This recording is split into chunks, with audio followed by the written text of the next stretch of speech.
Les saluda el pastor Melitón Mojica de la Iglesia Comunidad de Fe en Español. Una vez más, y hoy terminando todo el estudio del capítulo de Hebreos, el libro de Hebreos, y hoy en el capítulo 3 y los versículos que nos corresponden para el final de este capítulo, del versículo 10 hasta el 25.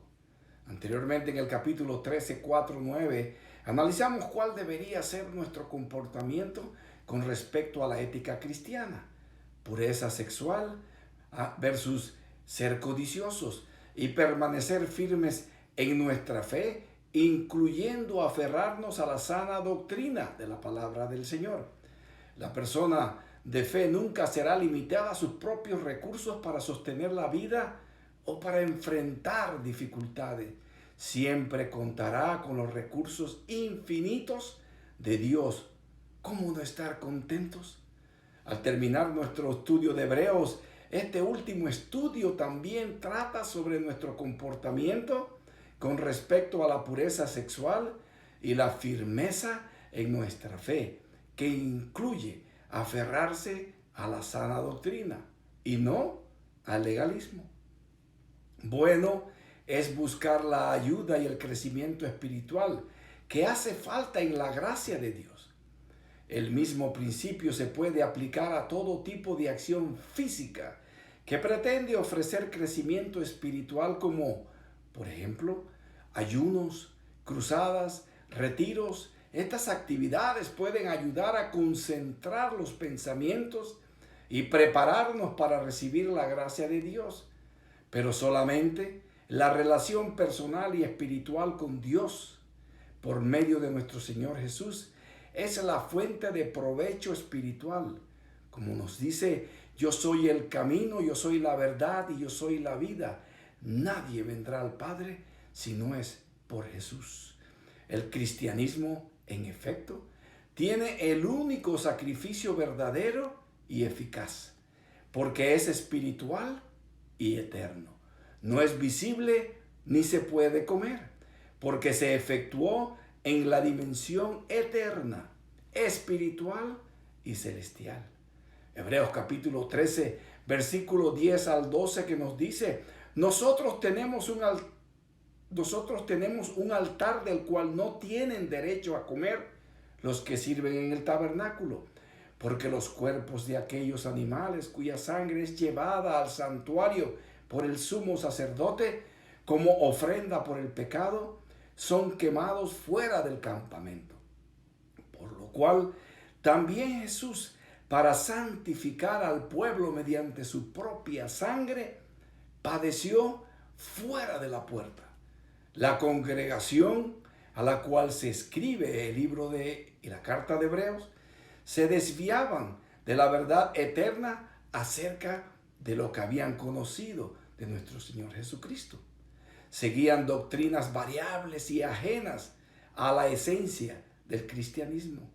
Las comidas que nunca aprovecharon a los que se dedican a ellas, como lo vimos en el versículo 9, pueden ser las restricciones de dieta que los judíos practicaban.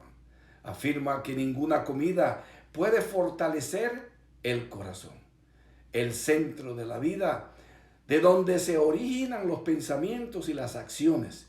La comida fortalece el cuerpo, pero solamente la gracia de Dios afirma y desarrolla la naturaleza esencial y espiritual del ser humano, el hombre. Ese versículo que acabamos de leer del 10 al 12 puede ser difícil, pero la idea principal es la separación de lo viejo y de lo nuevo. Jesús ha cumplido lo que Dios le dio a Moisés en el Sinaí con respecto a los sacrificios. Tenemos un altar que se referiría a la cruz de nuestro Señor Jesús y el creyente nacido de nuevo. El sacerdocio levítico del antiguo pacto se ha cumplido y ha reemplazado por el sacrificio de nuestro Señor Jesús en la cruz del Calvario. La obra de Cristo Jesús ha cumplido los tipos y las sombras de los antiguos sacrificios. Mateo capítulo 27, el versículo 32. Y Juan capítulo 19, el versículo 17, se emplea el verbo salir, para describir el camino de Jesús al lugar de la crucifixión. La costumbre de Jerusalén en los tiempos de los judíos era sacar de la ciudad a los condenados antes de aplicarle la pena de muerte, para no contaminar a la ciudad. El cuadro de Jesús sacrificándose fuera de la puerta de la ciudad sugiere un simbolismo profundo. Para santificar al pueblo fue necesario salir. Salió de la pureza del cielo para entrar en el mundo que nosotros hemos contaminado con nuestros pecados.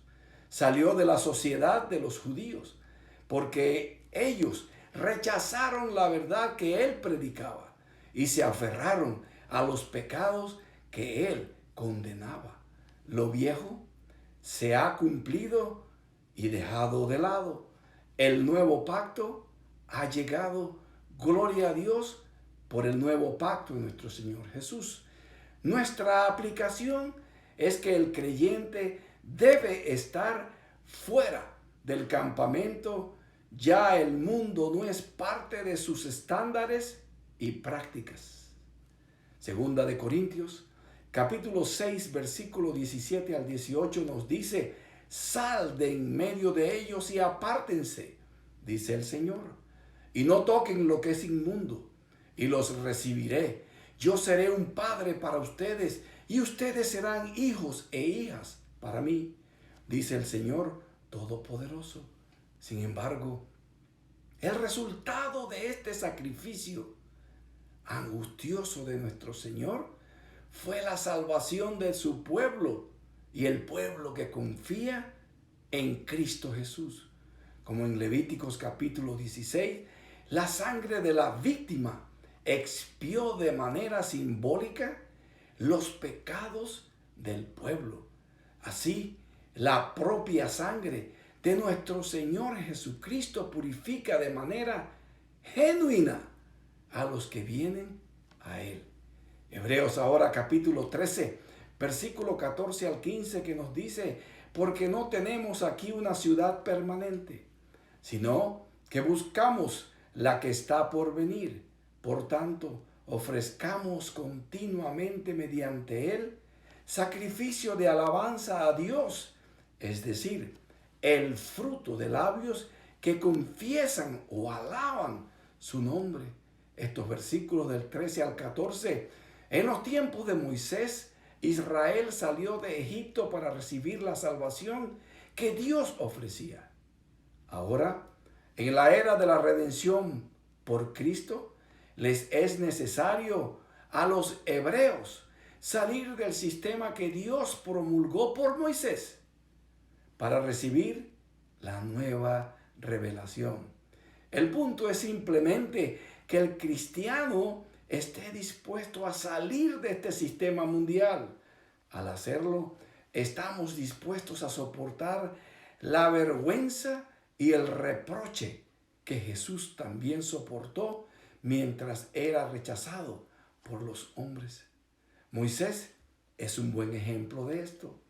Hebreos 11, 24 al 26, que nos dice: por la fe Moisés, cuando ya era grande, rehusó ser llamado hijo de la hija de Faraón, escogiendo más bien ser maltratado con el pueblo de Dios que gozar de los placeres temporales del pecado. Consideró como mayores riquezas el aprobio de Cristo o el Mesías que los tesoros de Egipto, porque tenía la mirada puesta en la recompensa. Cuando encontramos conceptos inadecuados, debemos salir de ellos y acercarnos más a Dios y a su verdad. Sin embargo, el cristiano sincero enfrentará a veces el rechazo aún de su propia familia o aún de la iglesia, si sigue la voz de Jesús, su palabra, para que le llama a seguir adelante hacia una nueva visión. Pablo dijo mucho sobre la separación del cristiano del mundo. Mira lo que nos dice Segunda de Corintios capítulo 6, versículo 19 al 18. no estén unidos en yugo desigual con los incrédulos. Pues, ¿qué asociación tienen la justicia y la iniquidad? ¿O qué comunión la luz con las tinieblas? ¿O qué armonía tiene Cristo con Belial o Satanás? ¿O qué tiene en común un creyente con un incrédulo? ¿O qué acuerdo tiene el templo de Dios con los ídolos? Porque nosotros somos el templo del Dios vivo. Como Dios dijo, habitaré en ellos y andaré entre ellos y seré su Dios y ellos serán mi pueblo. Por tanto, salgan de en medio de ellos y apártense, dice el Señor, y no toquen lo inmundo, y yo los recibiré. Yo seré un padre para ustedes, y ustedes serán para mí hijos e hijas, dice el Señor Todopoderoso. También en esa cita bíblica, segunda de Timoteos capítulo 2, del versículo 3 al 4, sufre penalidades conmigo como un buen soldado de Cristo Jesús. Ningún soldado en servicio activo se enreda en los negocios de la vida, de modo que pueda complacer a aquel que lo llamó para ser soldado. Lo que Moisés hizo fue establecer una tienda de campaña fuera del campamento, la tienda de reunión, después del incidente del becerro de oro.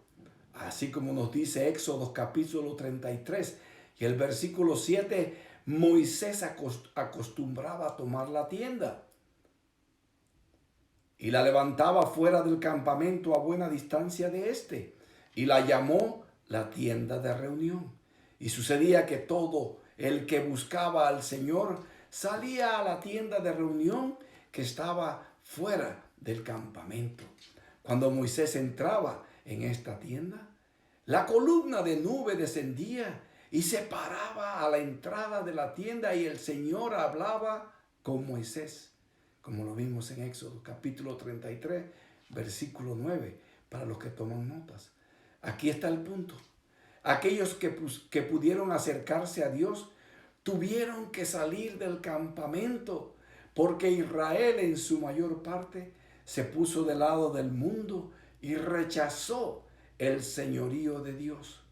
Ya sea que esto se refiere al sacrificio del Antiguo Testamento que se llevaba a cabo fuera del campamento, o de la crucifixión de nuestro Señor Jesucristo fuera de Jerusalén, o el campamento o la tienda de reunión que se encontraban fuera del campamento, el punto es aquí la separación. Para los judíos a los que se les escribió esta carta, la separación significaba separación del judaísmo y seguir a Cristo Jesús.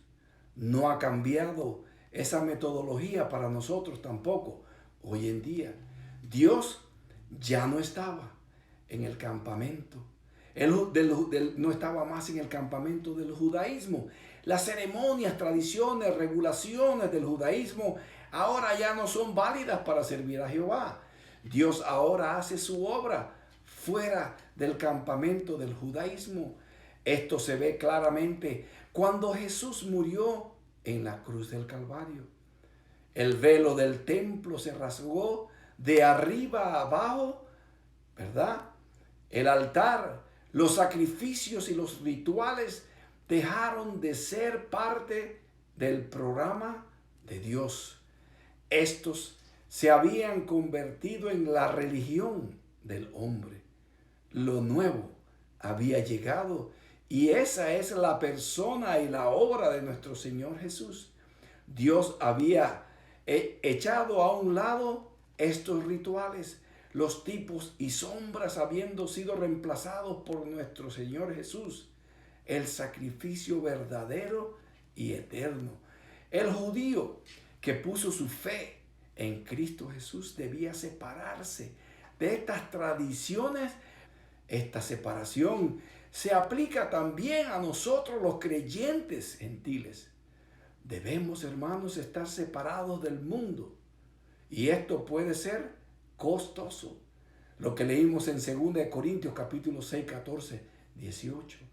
Deberíamos nosotros imitar al apóstol Pablo y preferir ser maltratados con Cristo en lugar de identificarnos con el mundo. La pauta de la salida y del peregrinaje siempre debe ser hacia Jesucristo. Si nos acercamos a Él, siempre caminaremos en la dirección correcta. La vida cristiana es un peregrinaje, porque aquí no tenemos una ciudadanía permanente. Vivimos en un mundo donde todo puede ser sacudido. Acordémonos, nuestra vida, no estamos aquí para toda la vida en esta tierra, como nos dice el capítulo 2 y el versículo 27. Y aquí en esta tierra no puede haber una ciudad ni institución permanente. Todas las instituciones y sistemas que construimos, aún por inspiración divina, también pasarán cuando Dios provea algo mejor. Dios gobierna en los asuntos de los seres humanos. Hebreos capítulo 13, ahora el versículo del 15 al 16 que nos dice: por tanto, ofrezcamos continuamente mediante él sacrificio de alabanza a Dios, es decir, el fruto de labios que confiesan o alaban su nombre. Y no se olviden ustedes de hacer el bien y de la ayuda mutua o compartir, porque de tales sacrificios se agrada a Dios. Estos versículos del 15 al 16, ofrezcamos sacrificio. El sacrificio era muy importante para el pueblo judío. Era la provisión de Dios para el perdón bajo el antiguo pacto. El Evangelio muestra claramente que Jesús ofreció el único sacrificio por el pecado. Pero estos judíos estaban acostumbrados a diferentes sacrificios. El cristiano debe ver cosas de este mundo como tentativas, inciertas. No te aferres a este mundo. Y debemos clavar nuestra esperanza en el futuro, buscando la ciudad que ha de venir, la habitación permanente que Dios prepara, como nos dijo el capítulo 11 y el versículo 10. Los sueños y anhelos de la persona de fe no se dirigen a cosas temporales e inestables, sino hacia las cosas que se esperan y no se ven, como nos dijo allá el capítulo también de Hebreos 11 y el versículo 1. La respuesta es que lo nuevo ha reemplazado a lo viejo, que eran tipos o sombras de lo que estaba por venir. Y ahora, gloria a Dios, ha llegado vino nuevo en odres nuevo. Alabanza y buenas obras en el nombre del Señor. Ahora los sacrificios son de palabra y obra, no rituales o ceremonias. Se incluiría la alabanza a Dios y el servicio a los demás, hacer el bien. Nuestro Señor Jesucristo, nuestro sumo sacerdote, sentado a la derecha del Padre, intercediendo por nosotros, nuestro sumo sacerdote, intercediendo 24 horas por nosotros.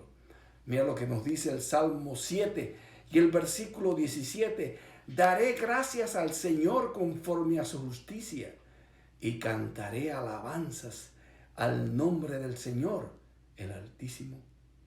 Salmo 108, versículo 1 al 6 también nos dice: mi corazón está firme. Oh Dios, cantaré alabanzas aún con mi alma. Despierten arpa y lira. A la aurora despertaré. Te daré gracias entre los pueblos, Señor. Te cantaré alabanzas entre las naciones, porque grande, por encima de los cielos es tu misericordia, y hasta el firmamento tu verdad. Exaltado sea sobre los cielos, oh Dios, sobre toda la tierra sea tu gloria, para que sean librados tus amados.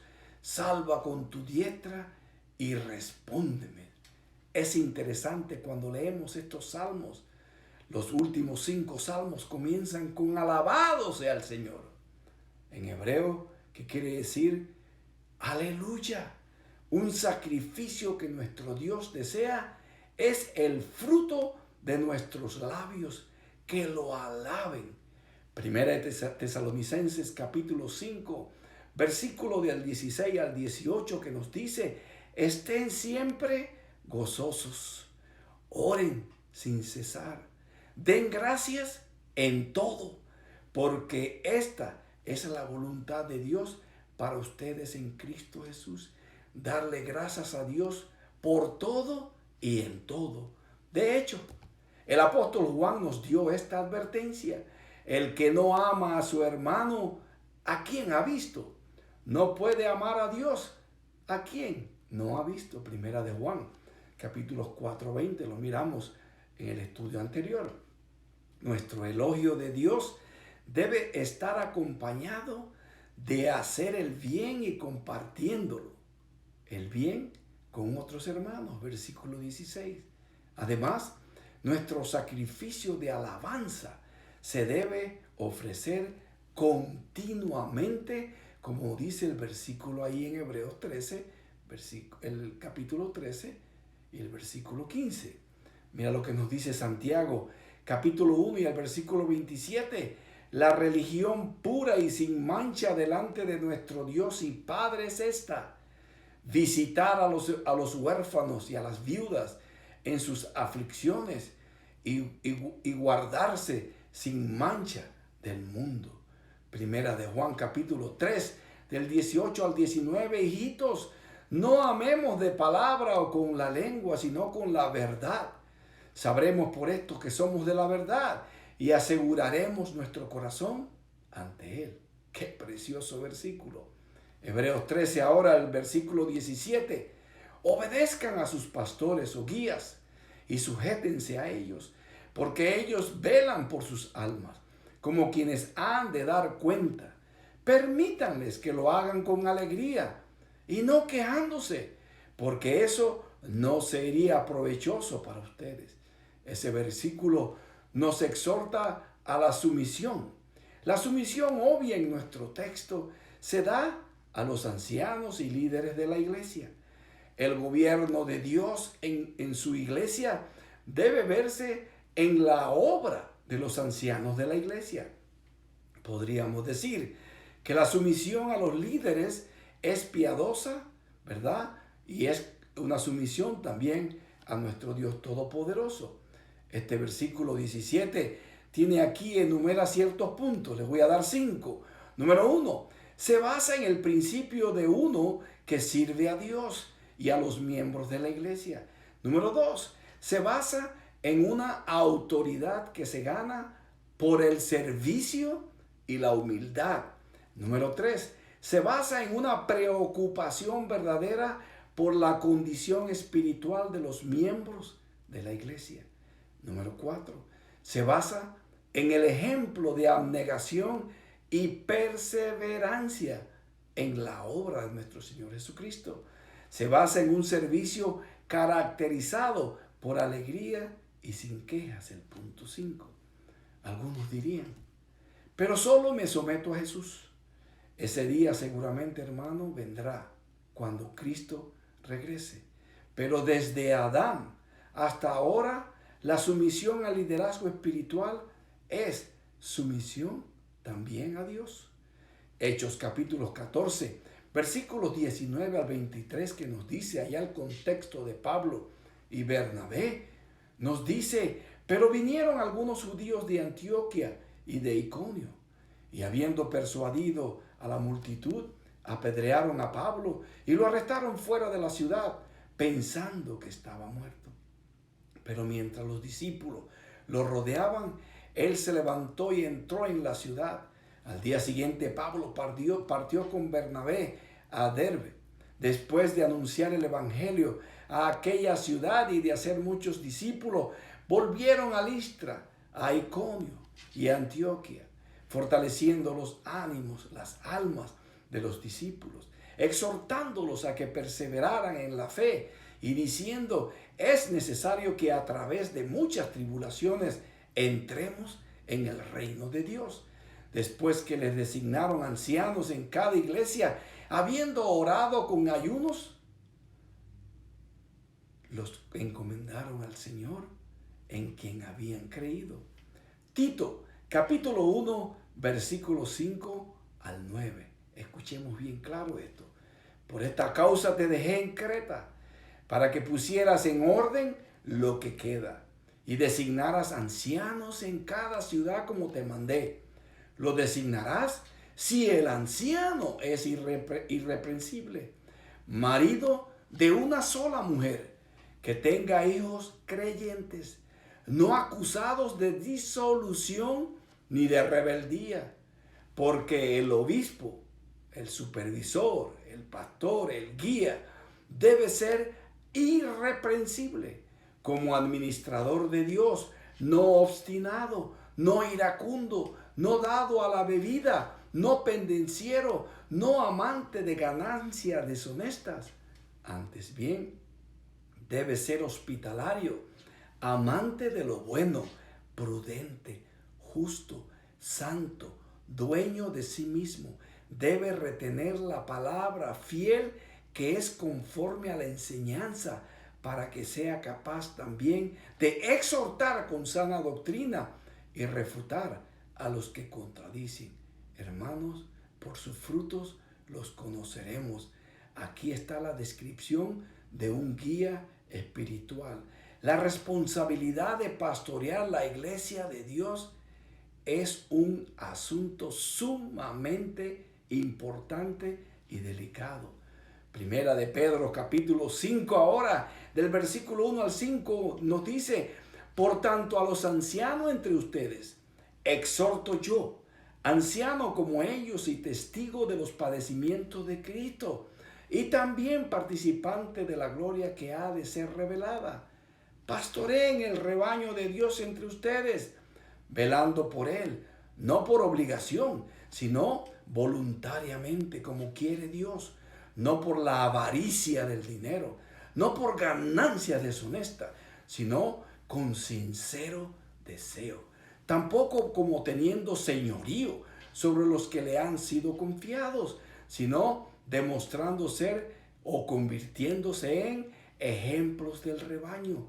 Y cuando aparezca el príncipe de los pastores, el pastor supremo, ustedes recibirán la corona inmarcesible que jamás se marchitará de gloria. Asimismo, ustedes, los más jóvenes, estén sujetos a los mayores, a los ancianos, y todos revístanse de humildad en su trato mutuo, porque Dios resiste a los soberbios, pero da gracia a los humildes. Los ancianos y los diáconos de la iglesia deben gobernar con amor y humildad, y nosotros debemos someternos a ellos con amor y humildad. Los líderes, ministros de la iglesia, somos responsables ante Dios. Los ancianos, incluidos los pastores, darán una cuenta, como vemos en el versículo 17, y por sus frutos los conoceremos. El apóstol Juan expresó la actitud que los ancianos deberían tener también aquí en la tercera de Juan capítulo 4. No tengo mayor gozo que esto, escuchar que mis hijos caminan en la verdad. Filipenses capítulo 1 versículo 3 al 5, que nos dice, doy gracias a mi Dios siempre que me acuerdo de ustedes. Pido siempre con gozo en cada una de mis oraciones por todos ustedes, por su participación en el Evangelio, en anunciar las buenas nuevas desde el primer día hasta ahora. También Primera de Tesalonicenses capítulo 5, versículo 12 al 13, que nos dice, pero les pedimos, hermanos, que aprecien a los que diligentemente trabajan entre ustedes, y que se encarguen de ustedes en el Señor y les den instrucciones, y que los aprecien con mucho amor por su trabajo. Vivan en paz los unos con los otros. Hebreos 13 ahora, el versículo 18 al 19, oren por nosotros, pues confiamos en que tenemos una buena conciencia, deseando conducirnos honradamente o bien en todo. Es más, les exhorto a hacer esto, a fin de que yo les sea restituido muy pronto. Versículo 18, 19 que acabamos de leer. Oración, súplica. La responsabilidad final mencionada es la oración y el contexto es para el liderazgo de la iglesia. Oren por nosotros. Los pastores, los ancianos de la iglesia tienen pecados, debilidades y necesidades como tú. El apóstol Pablo no dudó en pedir oración.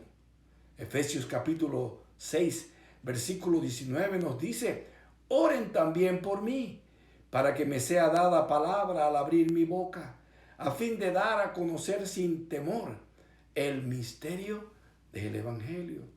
Esto podría traernos esta pregunta: ¿por qué tanta oración por los líderes de la iglesia? La respuesta la encontramos aquí en esos versículos 18 y 19.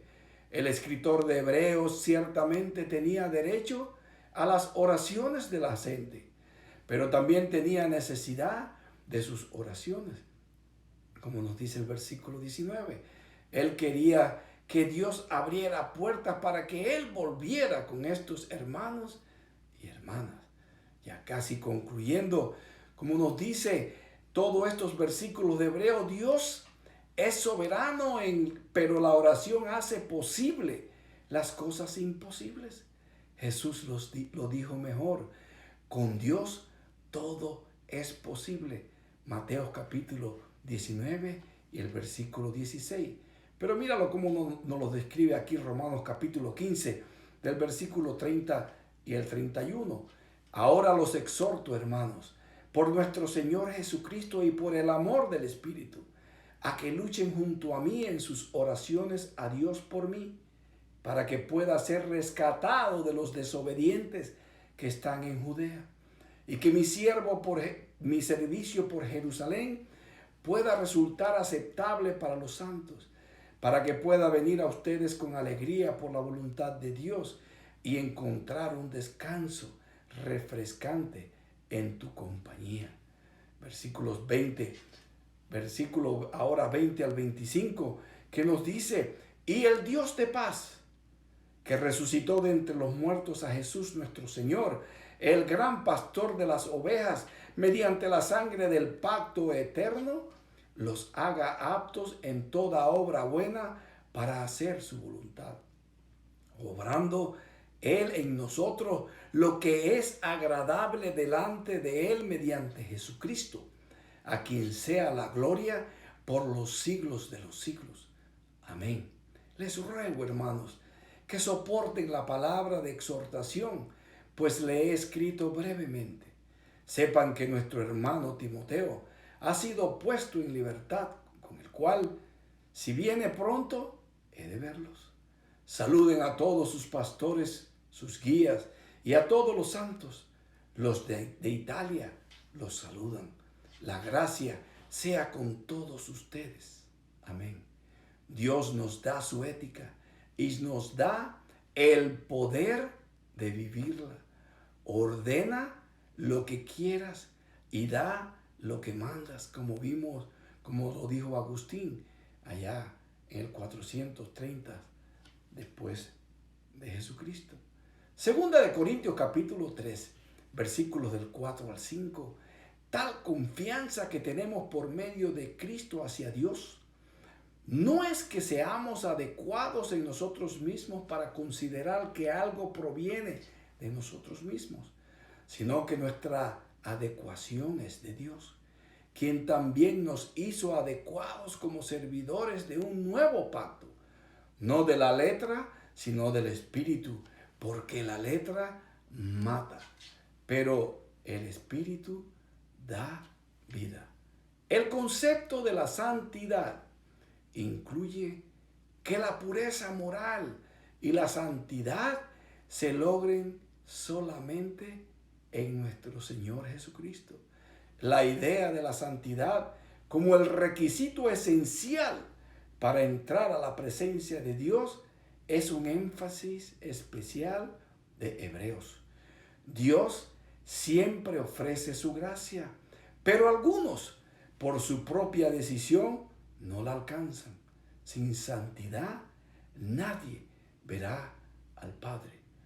Dios me los bendiga, hermanos. Estemos en oración, en comunicación con nuestro Dios Todopoderoso. Amémonos los unos a los otros.